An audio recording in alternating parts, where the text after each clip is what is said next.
এই যে ইঞ্জিনিয়ার মানে পাট্টা এইভাবে ধরাইছে, পাট্টাটা ধরানোর পরে প্লাস্টারটা ওলনে আছে, সুতায় আছে, কি লাভ হবে? কোনো লাভ নাই। মেইন কথা যদি তো বন্ধুরা, আজকে আমি একটা কথা বলবো এই প্লাস্টার নিয়ে।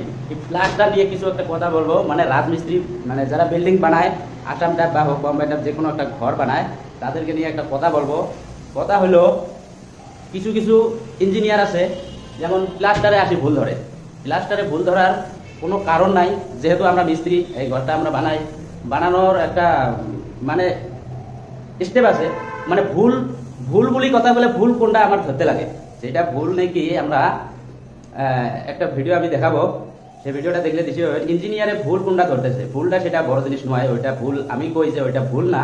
কারণ এই যে প্লাস্টারটা করছি, যেমন এই পাট্টাটা দিলাম, পাট্টাটা পুরো লাগিয়ে আছে, এমনও কত জায়গায় আছে এক সুতায় ফাঁক থাকে, এক সুতা দুই সুতায় প্লাস্টারে যদিও ফাঁক থাকে, এক সুতা দুই সুতা ফাঁক থাকলেও কিন্তু সেটা বড় কথা নয়। কিন্তু না হলেও সেটা হলো কথা, প্লাস্টারটা কি আছে নাই সেটা আমার দেখবার কোনো কথা নাই। প্লাস্টারটা সিমেন্ট ভালো হয়েছে না নাই, ওয়ালে পানি মারা আছে না নাই, সেটা হলো মেন কথা। প্লাস্টারে এক সুতা বাকি আছে, পাট্টা ধরি, পাট্টার ভিতরে দিয়ে কাগজ ঢুকাইছে, সেটা আমি পছন্দ করি না, সেটা বড় কথা না। বড় কথা হলো গাঁথনিটা করেছে, গাঁথনির ওলন আছে না নাই, ওলনটা ঠিক আছে না নাই, গাঁথনিটা সিধা হয়েছে না নাই, নিচের থেকে একটা বিল্ডিং এর পোস্ট খাড়া হয়েছে, পোস্টটা ওলনে আছে না নাই, সেটা হল মেন বড় কথা।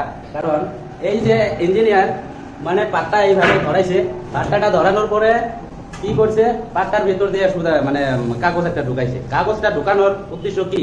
প্লাস্টারটা ওলনে আছে, সুতায় আছে, কি লাভ হবে? কোনো লাভ নাই। মেন কথা, যদি গাঁথনি ওলনো না থাকে বা পোস্টটা যদি ওলনো না থাকে, সেটা আমার ঘরটা তো পুরা মানে এক সাইডে ওই হয়ে যাবে না।